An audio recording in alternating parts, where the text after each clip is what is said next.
बिस्मिल्लाहिर्रहमानिर्रहीम, अस्सलाम वालेकुम। खेलों की खबरों पर तबसरों और तज़ियों से जस स्कोर के एक और प्रोग्राम के साथ सैयद याहिया हुसैनी आपकी खिदमत में हाजिर है।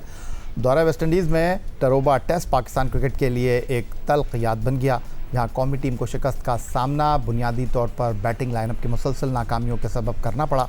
अगरचे नतीजा पाकिस्तान के हक़ में न रहा, लेकिन फास्ट बॉलिंग यूनिट ने अपनी जिम्मेदारी बड़ी हद तक निभाई। मोहम्मद अब्बास, खुर्रम शहजाद और मोहम्मद अली ने नज़्म ज़ब्त के साथ मौसर बॉलिंग करते हुए वेस्ट इंडीज़ के बैटर्स को मुसलसल दबाव में रखा। ताहम ऑलराउंडर आमिर जमाल अपनी सलाहियतों के मुताबिक कारकर्दगी दिखाने में कामयाब ना हो सके।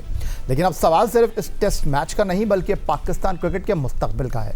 पाकिस्तान क्रिकेट बोर्ड की निगाहें अब आइंदा साल होने वाले ICC वनडे वर्ल्ड कप 2027 पर मरकूज़ हैं, जहां कामयाबी की बुनियाद एक मुतवाज़िन और मौसर फास्ट बॉलिंग अटैक होगा। इस तनाजुर में सबसे अहम सवाल यह है कि वर्ल्ड कप 2027 में पाकिस्तान के white ball fast bowling attack की क़यादत कौन करेगा? क्या टीम एक मरतबा फिर तजुर्बेकार बॉलर्स पर इन्हिसार करेगी, या फिर वक्त आ चुका है कि नई नस्ल के तेज़ गेंदबाजों को बड़ी जिम्मेदारियां सौंपी जाएं? इस वक्त पाकिस्तान के कई नुमाया फास्ट बॉलर्स अपनी सलाहियतों का इजहार लंका प्रीमियर लीग 2026 में कर रहे हैं। वनडे टीम के कप्तान शाहीन शाह अफरीदी, मोहम्मद वसीम जूनियर, शाहनवाज धानी और आकिफ जावेद मुख्तलिफ फ्रेंचाइजीज़ की नुमाइंदगी कर रहे हैं। दूसरी जानिब गुज़िश्ता माह हारिस रऊफ़ ने अमरीका में मुनक़िदा मेजर लीग क्रिकेट में शिरकत की, तहम उनकी कारकर्दगी तवक्कुआत पर पूरी ना उतर सकी। ऐसे में सेलेक्टर्स के सामने सबसे बड़ा चैलेंज यही है कि आया वर्ल्ड कप 2027 के लिए शाहीन, हारिस और दीगर तजुर्बेकार फास्ट बॉलर्स पर ही एतमाद बरकरार रखा जाए, या फिर अब नए खून को मौका देकर मुस्तकबिल की एक मजबूत और जारहाना फास्ट बॉलिंग लाइनअप को तश्कील दिया जाए। आज के प्रोग्राम में हम इस अहम सवाल का जायज़ा लेंगे। पाकिस्तान के लिए कामयाबी का रास्ता तजुर्बे से गुजरता है, या फिर नई रफ्तार, नई सोच और नए चेहरों से? और हमारे साथ स्टूडियो में मौजूद होंगे इस हवाले से गुफ्तगू करने के लिए पाकिस्तान के टेस्ट फास्ट बॉलर क्रिकेट के सिकंदर, साबिक टेस्ट फास्ट बॉलर सिकंदर बख्शा। श्रीलंका में जारी लंका प्रीमियर लीग 2026 में जहां मुख्तलिफ ममालिक के स्टार क्रिकेटर्स अपनी सलाहियतों का इजहार कर रहे हैं, वहीं पाकिस्तान के फास्ट बॉलर भी अपनी कारकर्दगी से आइंदा बैनुल-अक़वामी असाइनमेंट्स, खुसूसन ICC क्रिकेट वर्ल्ड कप 2027 के तनाजुर में सेलेक्टर्स की तवज्जो हासिल करने की कोशिश कर रहे हैं। पाकिस्तानी फास्ट बॉलर की कारकर्दगी पर नज़र डालें तो सबसे ज़्यादा मुतासर कुन बॉलिंग का मुजाहरा अब तक गॉल के लिए किया है फास्ट बॉलर आकिफ जावेद ने। बाएं हाथ के इस पेसर ने 7 मुकाबलों में 10 खिलाड़ियों को पवेलियन की राह दिखाई और टूर्नामेंट में पाकिस्तान के कामयाब तरीन फास्ट बॉलर साबित हुए हैं। नई गेंद से विकेट लेने की उनकी सलाहियत ने उन्हें दीगर पाकिस्तानी पेसर्स पर सबकत दिलाई है और उनकी इकॉनमी 9.54। दूसरे नंबर पर कैंडी रॉयल्स के शाहीन शाह अफरीदी, कौमी वनडे टीम के कप्तान ने 5 मुकाबलों में 7 विकेटें अपने नाम की, अगरचे उन्हें रन्स निस्बतन ज़्यादा देना पड़े और उनका इकॉनमी रेट 9.52 रहा। कोलंबो कैपिटल्स की नुमाइंदगी करने वाले शाहनवाज धानी ने भी 5 मुकाबलों में 7 शिकार किए। डेथ ओवर में बॉलिंग के बायस उनकी इकॉनमी 9.6 के हिसाब से ज़्यादा रही।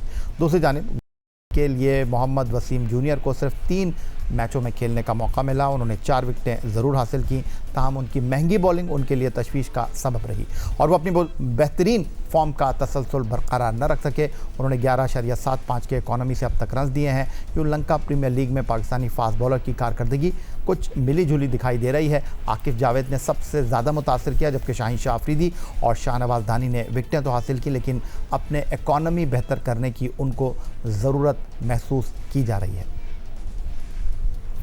चलेंगे जनाब टेस्ट फास्ट बॉलर सिकंदर बख्श साहब के पास। सिकंदर बख्श साहब, चूँकि आप खुद एक फास्ट बॉलर हैं और वर्ल्ड कप 2027 जनूबी अफ्रीका में मुनक्किद होगा और वहाँ की हार्ड एंड बाउंसी ट्रैक्स को देखते हुए पाकिस्तान क्रिकेट बोर्ड ने अभी से जो है वो फास्ट बॉलर के ऊपर निगाहें जमा ली हैं। इस तनाजुर में जो लंका प्रीमियर लीग में हमारी बॉलिंग रिसोर्सेज का अहाता किया है परफॉर्मेंस का, आप क्या कहेंगे? आपने जो बॉलर्स का जिक्र किया उसमें आपने मोहम्मद अली इनको तो जिक्र ही नहीं किया जो थे यहाँ पे। तो आगे चलकर टेस्ट मैच के हवाले से बात करेंगे, क्योंकि इन्होंने ये तय कर लिया है कि रेड बॉल वाले वाइट बॉल नहीं खेलेंगे और वाइट बॉल वाले रेड बॉल। बस तो यही हमारी क्रिकेट की तबाही है ना, कि जो अननेसेसरी चीज़ें हो रही हैं। असल चीज़ ये है कि हर लड़के को डोमेस्टिक क्रिकेट खेलनी चाहिए, वहाँ से बनकर निकलता है। यही दुनिया का असूल है। मैं कई दफ़ा कह चुका हूँ, मैं वहाँ पर मीटिंग में भी बता चुका हूँ कि जो न्यूजीलैंड, ऑस्ट्रेलिया, इंग्लैंड, इनकी टीमें इतने हज़ार से ऊपर मैचेस खेलती हैं लड़के। और माइक हैसन कह रहे थे कि नहीं डोमेस्टिक, जब तक ये लड़के आपने किस तरह उनको वहाँ का जो है वो ये कर दिया कि ये लड़का यहाँ खेलेगा, वो लड़का वहाँ खेलेगा। हमारे पास जो है ना कंसिस्टेंसी नहीं है। और उस दिन बड़ी अच्छी राशिद ने या अहमद ने बड़ी अच्छी बात की थी कि अगर आप ऑस्ट्रेलिया के आज से 6 साल पहले उठा के देखेंगे तो वही स्टार जो है वो बॉल कर रहे हैं, हेजलवुड वही कमिंस कर रहे हैं, आज भी वो लोग ही हैं तकरीबन वहाँ पर। हमारे यहाँ सब तब्दील हो गए। मतलब शाहिन शाह अफरीदी टेस्ट क्रिकेट छोड़ के लंका लीग खेलना चले गए। वसीम का आप जिक्र कर रहे हैं, वसीम को 17 मैच बैठा के रखा था जब एशिया कप हो रहा था, वो चीज़ें चल रही थी, अगर आपको याद हो 17 मैच के बाद उसको खिलाया था। तो हमारे यहाँ तो हमसे समझ से बाहर हैं कि होता क्या है। नसीम शाह किधर गए कुछ नहीं पता, वो भी टेस्ट क्रिकेट के और उसके हमारे स्टार बॉलर थे। तो इन बॉलर्स को अब आप लंकन लीग से खिलाना चाहते हैं तो खिला लें, और वरना तो मेरे हिसाब से तो एक स्ट्रॉन्ग किस्म का डोमेस्टिक सीज़न चलना चाहिए जिससे लड़कों की फिटनेस और लड़कों की फॉर्म पता चले। अच्छा सिकंदर बख्श साहब, आप डोमेस्टिक क्रिकेट के ऊपर बहुत ज़्यादा फोकस करते हैं और बिल्कुल आपकी बात बजा है। जब तक आप तवील दौरानिए की क्रिकेट में अपने आप को थकाएंगे नहीं, लंबी बॉलिंग नहीं करेंगे, तब तक आप सही रास्ते पर नहीं चल सकेंगे। ये डोमेस्टिक क्रिकेट से आपकी मुराद क्या 4 रोज़ा क्रिकेट ही है, चाहे डोमेस्टिक का 50 ओवर का टूर्नामेंट है, चाहे डोमेस्टिक का 20 ओवर का टूर्नामेंट है, या आप कहते हैं कि नहीं 4 रोज़ा क्रिकेट हर चीज़ का तोड़ है और हर चीज़ ये आपने बड़ा अच्छा सवाल किया। मेरे हिसाब से डोमेस्टिक क्रिकेट शुरू होती है क्लब क्रिकेट से। ठीक है। कराची में अभी हम तस्वीरें देख रहे थे, नदीम उमर साहब हमारे बहुत अच्छे दोस्त हैं, मगर 3 साल से वो आ गए हैं। ठीक है, तीसरा साल बड़ी तस्वीरें उनकी छप रही हैं, हार पहन रहे हैं। मैं उनसे सवाल करना चाहता हूं कि आप जब से प्रेसिडेंट बने हैं कराची के, आपने कोई लीग शुरू की? हमारे यहाँ होती थी जूनियर लीग, फिर होती थी सीनियर लीग, हमारे पर टूर्नामेंट्स होते थे, क्लबों के नाम हमें पता थे, कुछ नहीं। तो डोमेस्टिक क्रिकेट शुरू होती है क्लब क्रिकेट से। अब मेरे पास बच्चे पेरेंट्स आते हैं कि जी हम बच्चे को एकेडमी में डालना चाहते हैं। What is academy? बच्चा जब तक क्रिकेट नहीं खेलेगा वहाँ तो ठीक है बल्ले से सीधा सिखा रहे हैं, मगर असल चीज़ है कि वो लीग्स खेले, जोनल क्रिकेट खेले, इस किस्म की क्रिकेट खेले ताकि वो जाकर क्रिकेट खेल कर आप अच्छे होते हैं। अच्छा चलें जी, मैं बहुत ही नालायक किस्म का क्रिकेटर था, मान लिया मैंने। वसीम अकरम, वकार यूनुस, रमीज़ राजा, ऑल दिस प्लेयर्स सब कह रहे हैं कि 4 रोज़ा क्रिकेट कि मुझे सिर्फ ये बताइए कि अब्बास क्यों कितना अच्छा क्यों है? इसलिए कि वो डोमेस्टिक वहाँ पे काउंटी क्रिकेट खेल के उसकी लाइन और लेंथ आपने देखी परफेक्ट, उस बेचारे को खिलाते नहीं। जब तक ये लड़के 4 रोज़ा क्रिकेट नहीं खेलेंगे, वहाँ से खेलने के बाद आप जो है इम्प्रोवाइज़ करते हैं कि वाइट बॉल में आ जाते हैं, आपका टेम्परामेंट बनता है, आपका कंसंट्रेशन बढ़ता है, आपका स्टेमिना बढ़ता है, आपको पता चलता है। तो मैं समझता हूँ कि क्लब क्रिकेट से शुरू होना चाहिए। हमारी क्लब कराची की क्लब क्रिकेट को बेहतर किया जाए। बच्चे, मुझे दूसरे शहरों का नहीं पता कि वहाँ कितनी क्लब क्रिकेट होती है, मैं कभी ज़रूर पूछूंगा अहमद से कि लाहौर में क्या होता है, कि हमारी ये डोमेस्टिक क्रिकेट यहाँ से शुरू होती है। और 4 रोज़ा खेलना बहुत ज़रूरी है, मगर 4 रोज़ा क्रिकेट को इस तरह ऑर्गेनाइज़ किया जाए कि सारे लड़के उसमें पार्टिसिपेट करें, which is a Quaid-e-Azam trophy. और उसमें जब तक नहीं करेंगे आप, हमारी क्रिकेट इम्प्रूव नहीं करेगी, हम डिक्लाइन पे हैं और भी नीचे चले जाएंगे। सिकंदर बख्श हमारे साथ स्टूडियो में मौजूद हैं। उधर पाकिस्तान क्रिकेट बोर्ड ने 11 अगस्त तक 4 डोमेस्टिक टीमों का नेशनल चैम्पियन वनडे कप कराने का ऐलान किया है। पाकिस्तान क्रिकेट बोर्ड के director high performance centre Aqib Javed ने जियो न्यूज़ से गुफ्तगू करते हुए कहा कि नेशनल चैम्पियनशिप कप कराने का मकसद 20 से 22 वनडे खिलाड़ियों का पूल तैयार करना है। वर्ल्ड कप 2027 से पहले इस मुंतखब पूल पर सारा साल काम किया जाएगा। खिलाड़ियों को मौका देंगे ताकि हर कोई ख़ुद को साबित कर सके। उसमें ये था कि ये एक ऐसा टाइम है कि जिसमें हम चाहते हैं कि जो अपनी कोर एक टीम है उसको बनाने की कोशिश करें। ये वो प्लेयर हमने इनवाइट किए हैं चारों टीमों में कि जो हमें लगता है कि दे आर क्लोज। अब इसमें 48 प्लेयर्स हैं। इसके बाद हम कोशिश करेंगे कि इस टूर्नामेंट के बाद कोई अपना माइंड एक हो कि जो 20-22 जो प्लेयर्स हैं उनके ऊपर ज़्यादा फिर फोकस करें। देखिए, आपकी जो वनडे क्रिकेट है, अगर आप देखें तो एक तो होती थोड़ी कम है, T20 ज़्यादा हो रही है। हम ये कोशिश कर रहे हैं कि जो पूल है उसको बढ़ाया जाए और आगे काफ़ी मैचेस और भी अरेंज कर रहे हैं, कुछ ऑलरेडी हैं लाइन अप, ताकि वर्ल्ड कप टारगेट करें तो उसके से पहले ये कि कोई 25 से 30 मैचेस अगर हो जाएं पाकिस्तान के former test fast bowler, director high performance centre Pakistan cricket board Aaqib Javed फरमा रहे थे कि एक 4 टीमों का टूर्नामेंट करा रहे हैं और इस टूर्नामेंट को वो वर्ल्ड कप 2027 की तैयारियों के लिए इंतहाई अहम करार दे रहे हैं सिकंदर बख्श साहब। उसका मतलब ये हुआ कि आपके जो इस वक्त जो टेस्ट टीम गई हुई इसमें से कोई लड़का भी वनडे में नहीं होगा? फास्ट बॉलिंग के हवाले से तो नहीं, मतलब बैट्समैन भी नहीं होंगे? नहीं, बैट्समैन तो है। तो यार ये किस किस्म की प्लानिंग है? T20 इन्होंने T20 वर्ल्ड कप के बाद शुरू किया। अब आपको चाहिए कि इन सब लड़कों को उस टूर्नामेंट में खेलने दें ना। बाबर क्या उसमें टीम में नहीं होंगे? क्या उसके अंदर रिजवान का चांस नहीं है? क्या उसके अंदर सलमान अली आगा का चांस नहीं है? तो इन लड़कों को इधर होना चाहिए। क्या शान मसूद नहीं फिट होते? तो सर वो टेस्ट सीरीज छोड़ के टूर्नामेंट खेलना नहीं, तो वही तो मैं कह रहा हूँ कि ऐसे मौके पे कराएं कि जब सब लड़के अवेलेबल हों। आप लोगों का काम है कि ऐसे मौके पे टूर्नामेंट कराएं, इसलिए कि वर्ल्ड कप चैंपियनशिप के लिए जा रहे हैं तो कि सारे लड़के उसमें खेलें। बाबर भी खेले, ये सब लड़के जिनके मैं नाम ले रहा हूँ खेलें। आपको मोहम्मद अली को भी चांस देना चाहिए, अब्बास को भी चांस देना चाहिए, खुर्रम को भी चांस देना चाहिए, आमिर जमाल को भी चांस देना चाहिए कि वहाँ उबैद शाह है वहाँ पर। ये सब लड़के हैं, क्या वो नहीं खेलेंगे? क्या वो बगैर खेले सेलेक्ट हो जाएंगे? अच्छा ये बताइए, वाइट बॉल का इस वक्त कैंप लगा है, कितने दिन हो गए? चला, आपने बड़ी अच्छी बात कर दी। मैं आपके सामने जो अगली बात करने लगा हूँ, आपकी बात को ही मैं आगे बढ़ा रहा हूँ। ये जो रेड बॉल का कैंप लगा हुआ था ना सिकंदर बख्श साहब, मोहम्मद रिजवान ने इसमें बैटिंग और विकेट कीपिंग प्रैक्टिस ही नहीं की। सलमान अली आगा बस कैंप ख़त्म होने वाला था तब उन्होंने कैंप ज्वाइन किया। मोहम्मद अली और मोहम्मद अब्बास जो हैं, चलें वो तो काउंटी क्रिकेट खेल रहे थे, अब वो चंद दिन के लिए कैंप में आए। उसके अलावा बाबर आजम बीच कैंप से जो है वो दुबई चले गए। अच्छा जी, अब आपको मैं एक और बड़ी दिलचस्प बात बताऊं। ये वाइट बॉल का कैंप लगा है, 10 सितंबर तक ये कैंप लगेगा। आपको पता है सिकंदर बख्श साहब, अभी मैंने आपको बताया शाहीन आफरीदी, आकिफ जावेद, वसीम जूनियर, मोहम्मद नवाज़, साहबजादा फरहान, शाहनवाज दानी ये लंका लीग खेलने के लिए चले गए।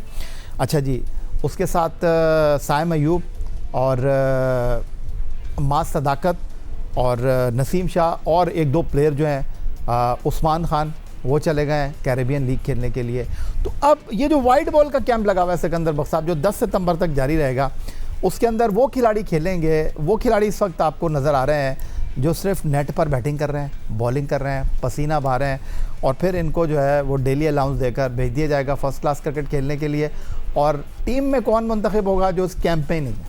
यही चीज़ तो मैं आपसे कह रहा हूँ कि मैंने किसी से पूछा था, बेटा तुम सुना कैंप में हो? तो कह रहे सर थक गए हैं, 2 महीने से ख्वार हो गए हैं। कि ऐसे नहीं होता, ऐसा नहीं होता। वही यही चीज़ तो या मैं आपसे कह रहा हूँ कि जो लड़के वर्ल्ड कप के लिए जाएंगे वो ये 4 टीमें बना के आप टूर्नामेंट करा रहे हैं, वो खेलेंगे नहीं ना। मेन प्लेयर तो वही होंगे जिनके अभी मैं नाम ले रहा हूँ, यही लड़के वो तो होंगे ना। वो सारे इधर जाते हैं। और आपने खुद ही बता दिया कि रेड बॉल के कैंप के अंदर कोई लड़के ही नहीं थे। अच्छा देखो, मैंने बहुत से कैंप अटेंड किए, सारी ज़िंदगी कैंप से अटेंड किए, तो और अटेंड भी किए हैं और उनको चलाया भी है जब मैं टीम के साथ एज असिस्टेंट कोच होता है। वहाँ पे कई दफ़ा फोकस जो होता है ना मेन प्लेयर, जैसे मैं था, मुझे अच्छी तरह याद है, यूसुफ यूनुस मेरे ख़ास मतलब दोस्ती थी हमारी उनके ख़ास, तो सिकू भाई आए, मुझे पकड़ के ले गए और दे धड़ाधड़ हम उनको थ्रो डाउन्स कर रहे हैं, वो खेलते रहते। यूनुस वो तो बहुत हार्ड वर्किंग बंदा था, मुझे लेके जाता था सिकू मुझे 100 कैच कराएं। तो जो इंडिविजुअल्स जो होते थे और बाकी जो छोटे मोटे थे, कोई उनको लिफ्ट ही नहीं कराता था, कोई लिफ्ट नहीं होती थी। उनका काम जैसे जाओ यार गेंद उठा के लो, फील्डिंग प्रैक्टिस हो रही कर लो। ये कैंप्स लंबे नहीं होने चाहिए। टूर से पहले 1 हफ्ता, ये मैक्सिमम 10 दिन का कैंप होना चाहिए। सब लड़के आ गए जेल में, आप ही ने बता दिया कि आधे लड़के तो खेलने ही नहीं आए, तो क्या फ़ायदा ऐसे कैंप का? इसीलिए या मैं कह रहा हूँ ये जो 4 रोज़ टीमें बनाई जा रही हैं उसमें कोशिश ये होनी चाहिए कि मैक्सिमम वो लड़के खेलें जो कि पाकिस्तान के लिए खेलेंगे।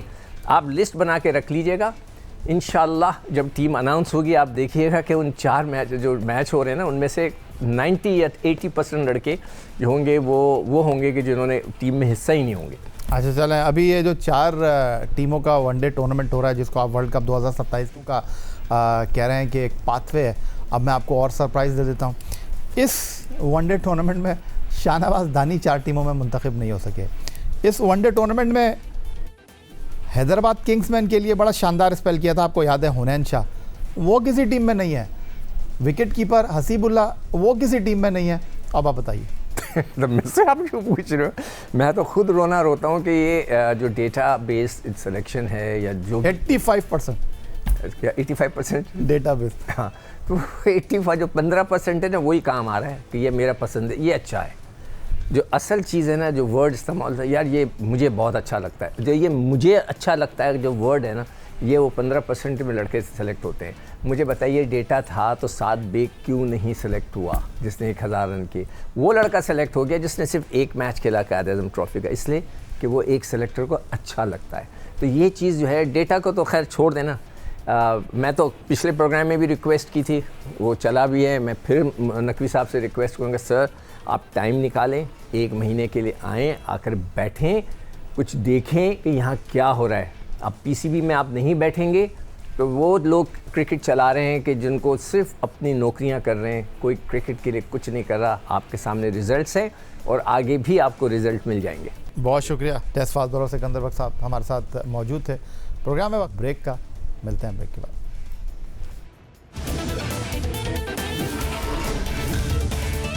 ग्लासगो में मुनक्किद होने वाले कॉमनवेल्थ गेम मेडल्स के लिए पाकिस्तान की वाहिद उम्मीद पाकिस्तान के अरशद नदीम ने जेवलिन थ्रो के फाइनल राउंड के लिए क्वालिफाई कर लिया। अरशद नदीम क्वालिफाइंग राउंड में 78.63 मीटर की थ्रो के साथ 7वें नंबर पर है। 3 थ्रोज पर मुश्तमिल क्वालिफाइंग राउंड में कोई एथलीट 84 मीटर का स्टैंडर्ड मार्क हासिल ना कर सका। बेहतरीन थ्रो की बुनियाद पर टॉप 12 खिलाड़ियों ने फाइनल के लिए क्वालिफाई किया। पाकिस्तान की यासिर सुल्तान फाइनल में जगह ना बना सके। यासिर सुल्तान 74.36 मीटर की थ्रो के साथ 14वें नंबर पर रहे।